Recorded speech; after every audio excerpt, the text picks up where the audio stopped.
Ijtimoiy tarmoqlarda tarqalgan ushbu lavha joriy yilning 5-iyun kuni Surxondaryo viloyatining Qumqo'rg'on tumanida sodir bo'lgan.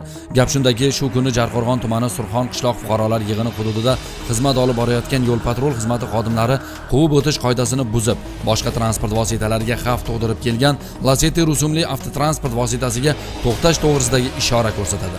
Ammo haydovchi harakatni davom etib qochib ketadi.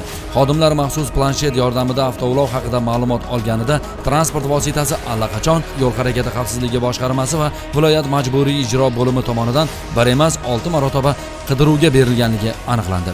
Shundan so'ng yo'l patrul xizmati inspektori bo'ysunmasdan harakatlanib ketgan transport vositasini yo'nalishida xizmatga jalb etilgan hamkasblariga aloqaga chiqib, ushlash choralarini ko'rishligini aytadi.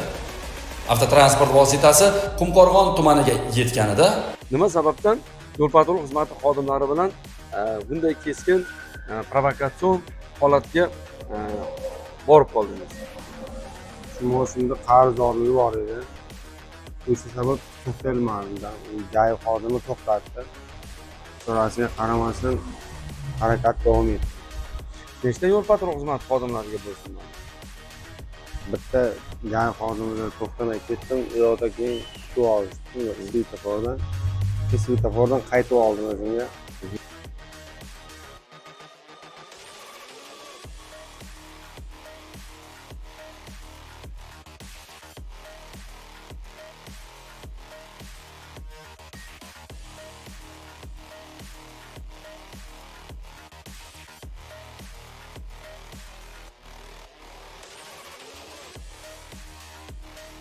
Siz bilan ushbu jarayonda yo'l patrul xizmat xodimlari noqonuniy harakatlar yoki sizga tan jarohati yetkazgan holatlari kuzatildi? Yo'q, unday harakat ko'rsatilmagan. Nima sababdan haydovchilik guvohnomasini olmasdan boshqarib yuribsiz? Dit bo'lganman, o'sha tufayli problem besotib ketgan. Saqlanishga berilgan. Mana yo'l transport hodisasi sodir bo'lgan siz bilan shundan ham xulosa chiqarmagansiz.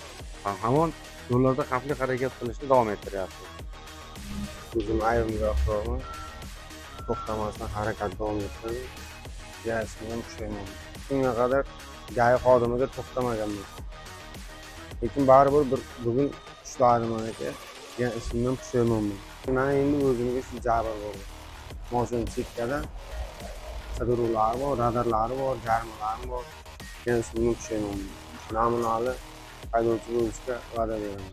Bu hali hammasi emas. Haydovchining avtomashinasi ko'zdan kechirilganda tegishli ruxsatnomasiz oynalarni qoraytirgani, ilgari ham bir necha marotaba inspektorlarning qonuniy talabini bajarmay juftakni rostlagani, hattoki shu kunga qadar transport vositasini haydovchilik huquqisiz ham boshqarib kelganligi aniqlandi. Ushbu holat yuzasidan hozirda fuqaroga nisbatan yo'l harakati xavfsizligi boshqarmasi mas'ul xodimlari tomonidan ish hujjatlari to'planib, qonuniy ko'rib chiqishlik uchun sudga taqdim etildi.